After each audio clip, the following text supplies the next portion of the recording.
ಸ್ನೇಹಿತರೆ ನಮಸ್ಕಾರ. ನಾನು ಗುಬ್ಬಚ್ಚಿ ಸತೀಶ್. ಈ ವಿಡಿಯೋದಲ್ಲಿ ನಾನು ಇಡ್ಲಿ ಕಡಾಯಿ ಅಂತ ಒಂದು ಸಿನಿಮಾ, ತಮಿಳು ಸಿನಿಮಾ ಕುರಿತು ಮಾತಾಡ್ತಾ ಇದ್ದೇನೆ. ನನ್ನ ಅನಿಸಿಕೆ ಈ ಸಿನಿಮಾ ಕುರಿತು ಹೇಳ್ತಾ ಇದ್ದೇನೆ. ಈ ಸಿನಿಮಾ ತಮಿಳು ಸಿನಿಮಾ ಆದರೂ ಕೂಡ ನಟ ಧನುಷ್ ಅವರು ಅವರೇ ರಚಿಸಿ ನಿರ್ದೇಶಿಸಿರುವ ಮತ್ತು ಸಹ ನಿರ್ಮಾಣ ಮಾಡಿರುವ ಸಿನಿಮಾ ಕೂಡ ಹೌದು. ಇದು ತಮಿಳು ಸಿನಿಮಾ ಆದರೂ ಕೂಡ ನಾನು ಇದನ್ನು ಕನ್ನಡದಲ್ಲಿ ನೆಟ್ಫ್ಲಿಕ್ಸ್ನಲ್ಲೇ ನೋಡಿದ್ದು. ಕನ್ನಡ ಡಬ್ಡ್ ಸಿನಿಮಾ ಇದು. ಸೊ ಈ ಸಿನಿಮಾ ಕುರಿತು ನನ್ನ ಅನಿಸಿಕೆಯನ್ನು ಈ ವಿಡಿಯೋದಲ್ಲಿ ಹೇಳ್ತಾ ಇದ್ದೀನಿ. ನನ್ನ ಪ್ರಕಾರ ಈ ಸಿನಿಮಾ ಸಖತ್ ಸೆಂಟಿಮೆಂಟಲ್ ಸಿನಿಮಾ ಅಂತ. ಮುರುಗನ್ ಅನ್ನುವ ಪಾತ್ರದಲ್ಲಿ ನಟ ಧನುಷ್ ಈ ಸಿನಿಮಾದಲ್ಲಿ ಅಭಿನಯಿಸಿದ್ದಾರೆ. ಅವರು ಹಳ್ಳಿಯ ಹುಡುಗ, ಎಜುಕೇಷನ್ ಮುಗಿಸ್ತಾರೆ. ಅವರ ತಂದೆ ಒಂದು ಇಡ್ಲಿ ಹೋಟೆಲ್ ನಡೆಸ್ತಾ ಇರ್ತಾರೆ. ಸೊ ಅವರು ಆ ಹೋಟೆಲ್ ಮೂಲಕನೇ ಮಗನನ್ನು ಓದಿಸಿ ಬೆಳೆಸಿರ್ತಾರೆ. ಆದರೆ ಮಗ ಓದಿದಂತಹ ಮಗ ವಿದೇಶಕ್ಕೆ, ಅಂದರೆ ಬ್ಯಾಂಕಾಕ್ಗೆ ಹೋಗ್ತಾರೆ ಕೆಲಸಕ್ಕೆ ಅಂತ ಅಂದ್ಬಿಟ್ಟು, ಅಲ್ಲಿ ಆ ದೊಡ್ಡ ಚೆಫ್ ಆಗಿ ಒಂದು ಹೋಟೆಲಲ್ಲಿ ಕೆಲಸಕ್ಕೆ ಸೇರಿಕೊಳ್ತಾರೆ. ಅಲ್ಲಿ ಆ ಸತ್ಯರಾಜ್ ಮಾಡಿದ್ದಾರೆ ಆ ಹೋಟೆಲ್ ಒಂದು ಬಿಸ್ನೆಸ್, ಏನು ತಂದೆ ಪಾತ್ರ ಇದೆ ಅವರ ಇದರಲ್ಲಿ. ಆಮೇಲೆ ಅವರ ಒಂದು ಬಿಸ್ನೆಸ್ ಓನರ್ ಮಗಳ ಜೊತೆ ಮದುವೆ ಕೂಡ ಅವ್ರಿಗೆ ನಿಶ್ಚಯ ಆಗುತ್ತೆ. ಆದರೆ ಕಾರಣಾಂತರಗಳಿಂದ ಹಳ್ಳಿಗೆ ಮುರುಗನ್ ವಾಪಸ್ ಬರಬೇಕಾಗುತ್ತೆ. ಅವರ ತಂದೆ ಇನ್ನಿಲ್ಲ ಅನ್ನುವ ಒಂದು ಸುದ್ದಿಯನ್ನು ಕೇಳಿ ಅವರು ವಾಪಸ್ ಬರ್ತಾರೆ. ಬಂದ ಮೇಲೆ ಅವರ ತಾಯಿ ಕೂಡ ಇನ್ನಿಲ್ವಾಗ್ತಾರೆ. ಸೊ ಅವಾಗ ನಾನು ಮತ್ತೆ ಬ್ಯಾಂಕಾಕ್ ಹೋಗೋದಿಲ್ಲ, ಅಲ್ಲಿ ನಡೆಯೋ ಒಂದು ಸೆಂಟಿಮೆಂಟಲ್ ಕಥೆ ಏನಿದೆ, ಆ ಮುರುಗನ್ ಪಾತ್ರಕ್ಕೆ ಆ ಊರಲ್ಲೇ ನೀನು ಇರಬೇಕು ಅಂತ ಪ್ರಚೋದನೆ ಕೊಟ್ಟಂಗಾಗತ್ತೆ. ಸೊ ಆ ಒಂದು ದೃಷ್ಟಿನಲ್ಲಿ ಮತ್ತೆ ತಂದೆಯ ಹೋಟೆಲನ್ನು ಶುರು ಮಾಡಬೇಕು ಅನ್ನುವ ಒಂದು ನಿಟ್ಟಿನಲ್ಲಿ ಮುರುಗನ್ ಕಾರ್ಯಪ್ರವೃತ್ತರಾಗ್ತಾರೆ. ಇದಕ್ಕೆಲ್ಲ ಏನು ಅಡ್ಡಿ ಆತಂಕಗಳು ಬರುತ್ತೆ.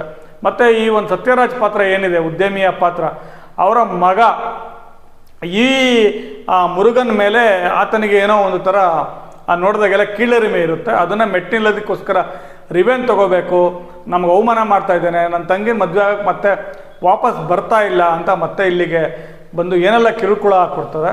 ಸೊ ವಿದೇಶಕ್ಕೆ ಹೋದವನು ಬಂದವನು ಹುಡುಗ ಹಳ್ಳೀಲಿ ಏನು ಸಾಧನೆ ಮಾಡ್ತಾನೆ, ಸೊ ಅವನು ಅಲ್ಲಿಗೆ ಹೋಗೋದೇ ಸರಿ ಇತ್ತಲ್ವ ಅನ್ನೋ ಒಂದು ಹಳ್ಳಿಯ ಜಟಾಪಟಿ ಕೂಡ, ಜನಗಳ ಒಂದು ಜಟಾಪಟಿ ಅಥವಾ ಒಂದು ವೈರುಧ್ಯಗಳನ್ನೆಲ್ಲ ಎದುರಿಸಿ ಯಾವ ರೀತಿ ಮುರುಗನ್ ತನ್ನ ಇಡ್ಲಿ ಹೋಟೆಲನ್ನು ಮತ್ತೆ ಶುರು ಮಾಡಿ, ಆದರೆ ಆ ಇಡ್ಲಿಗೆ ತಿನ್ನಲು ಬರ್ತಾ ಇರ್ತಾರಲ್ಲ ಜನ, ಅವರಿಗೆ ಇಡ್ಲಿ ರುಚಿನೇ ಸಿಗಲ್ಲ. ನಿಮ್ಮ ತಂದೆ ಮಾಡ್ತಿದ್ದ ಇಡ್ಲಿನೇ, ಅದರಲ್ಲೂ ಒಂದು ತಾತನ ಪಾತ್ರದ ಮೂಲಕ ಭಾಳ ಚೆನ್ನಾಗಿ ಅದನ್ನು ತೋರಿಸಿದ್ದಾರೆ. ಮತ್ತು ಆ ತಂದೆಯ ಏನೋ ಒಂದು ಇಡ್ಲಿ ರುಚಿ ಇತ್ತು, ಕೈ ರುಚಿ, ಅದಕ್ಕೆಲ್ಲ ಎಷ್ಟು ಪರಿಶ್ರಮ ಹಾಕಬೇಕಾಯ್ತು ಆ ಮುರುಗನ್ ಪಾತ್ರ. ಮತ್ತು ಅದಕ್ಕೆ ಸಾಥ್ ಕೊಡೋದಕ್ಕೆ, ಅಂದರೆ ತಂದೆ ತಾಯಿ ನೋಡ್ಕೊಳ್ಳೋ ಒಂದು ಪಾತ್ರದಲ್ಲಿ ನಾಯಕಿ ನಿತ್ಯ ಮೆನನ್ ಅವರು ಇದು ಮಾಡಿದ್ದಾರೆ.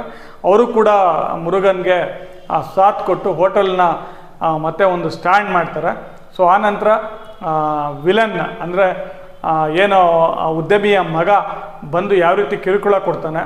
ಸೊ ಆ ಸಮಯದಲ್ಲಿ ಊರಲ್ಲಿ ಏನೆಲ್ಲ ನಡೆಯುತ್ತೆ, ಯಾವೆಲ್ಲ ಒಂದು ಪ್ರತಿರೋಧಗಳನ್ನ ಎದುರಿಸಿ ಮುರುಗನ್ ಜನರ ಒಂದು ತನ್ನ ಹಳ್ಳಿಯ ಒಂದು ಮನಸ್ಸನ್ನು ಗೆಲ್ತಾನೆ ಅನ್ನೋದನ್ನು ಸಿನಿಮಾದಲ್ಲಿ ಭಾಳ ಚೆನ್ನಾಗಿ ಕಟ್ಕೊಟ್ಟಿದ್ದಾರೆ. ಸಖತ್ ಸೆಂಟಿಮೆಂಟ್ ಇದೆ.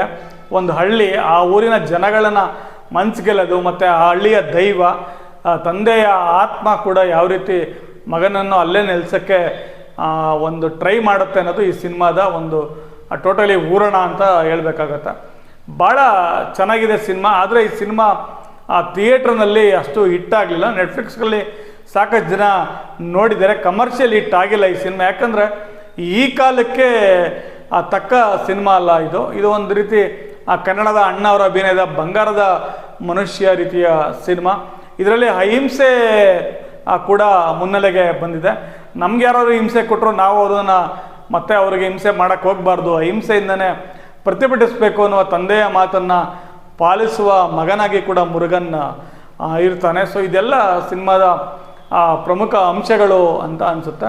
ನನಗಂತೂ ಈ ಸಿನಿಮಾ ಭಾಳ ಖುಷಿ ಕೊಟ್ಟಿದೆ. ನೀವು ಕೂಡ ಈ ಸಿನಿಮಾನ ನೆಟ್ಫ್ಲಿಕ್ಸ್ನಲ್ಲಿ ಕನ್ನಡ ಡಬ್ಬಿಂಗಲ್ಲೇ ನೋಡ್ಬೋದು ಅಂತ ಹೇಳೋಕ್ಕೆ ಇಷ್ಟಪಡ್ತೀನಿ. ಚೆನ್ನಾಗಿದೆ ಸಿನಿಮಾ. ಗೆದ್ದರೆ ಮಾತ್ರ ನೋಡಬೇಕು ಅಂತಿಲ್ಲ. ಒಂದು ಒಳ್ಳೆ ಸಿನಿಮಾ ನೋಡಬೇಕಂದ್ರೆ ಸೋತಿರೋ ಸಿನಿಮಾ ಕೂಡ ನಿಮಗೆ ಇಷ್ಟ ಆಗ್ಬೋದು. ಕಮರ್ಷಿಯಲ್ ಸಕ್ಸಸ್ ಅಲ್ಲ. ಒಂದು ಸಿನಿಮಾ ನಿಮಗೆ ಯಾವ ರೀತಿ ನೋಡಿಸ್ಕೊಳ್ಳುತ್ತೆ, ಕಾಡುತ್ತೆ ಅನ್ನೋದು ಕೂಡ ಮುಖ್ಯ ಆಗುತ್ತೆ. ಸಾಕಷ್ಟು ನಾನು ನನ್ನ ಅನುಭವದಲ್ಲಿ ನೋಡಿದ್ದೀನಿ.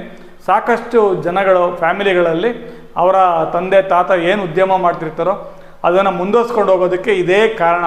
ಯಾಕೆ ಅಂತಂದರೆ ನಿಮಗೆ ನಿಮ್ಮ ಊರು, ನಿಮ್ಮ ಜಾಗ, ನಿಮ್ಮ ಒಂದು ವಾತಾವರಣ ಏನಿರುತ್ತೆ ಆ ಬೆಲೆ ನೀವು ಎಲ್ಲೋದ್ರೂ ಸಿಗೋದಿಲ್ಲ. ಇರೋ ಊರಲ್ಲಿ ಮಾತ್ರ ಸಿಗೋದು ಅನ್ನೋದನ್ನು ಕೂಡ ಈ ಒಂದು ಸಿನಿಮಾ ಎತ್ತಿ ತೋರಿಸುತ್ತೆ ಅಂತ ನನಗಾದರೂ ಅನಿಸಿದೆ ಅಂತ ಹೇಳ್ತಾ ಈ ವಿಡಿಯೋ ಮುಗಿಸ್ತೀನಿ.